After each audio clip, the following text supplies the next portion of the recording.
We want to give students the ability to say who they are and recognizing that part of that can include race, ethnicity. It victimizes or harms the so-called overrepresented student groups. Race-based policies in education have been front and center in recent months.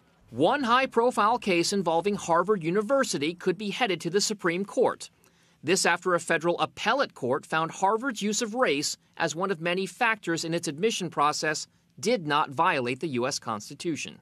Some critics disagree. Harvard illegally and unconstitutionally used racial quotas, racial stereotypes, and higher standards, not just to achieve the so-called diversity of its student body, but to unharmfully discriminate against Asian American students. But a recent survey found 70% of Asian Americans actually supported affirmative action.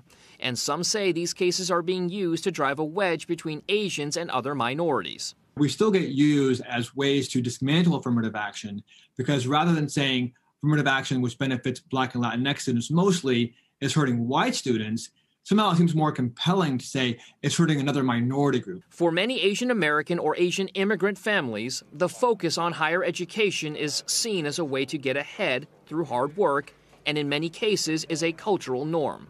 The reason why Asian and Asian Americans focus so much on education is that growing up, these immigrant parents have been shaped by a sense of competition almost their entire lives, right? Competition for education, competition for social outings, competition in the marriage market, competition to get a visa to come to this country and work in the first place. All of this translates into college enrollment, where enrollment rates for Asians are notably higher than for their white, Black, and Hispanic peers.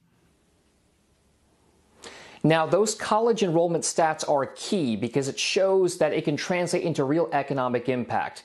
Now, a recent survey and a study done by the U.S. Department of Education show that among young adults who are working full-time and who identified as Asian have a significantly higher median annual salary than any of their counterparts, whether they be white, Hispanic, or Black. So again, a huge economic impact. It's the reason why, Melissa, this is such a hot button issue for many people in the Asian community. Yep, certainly is. Dom, thank you.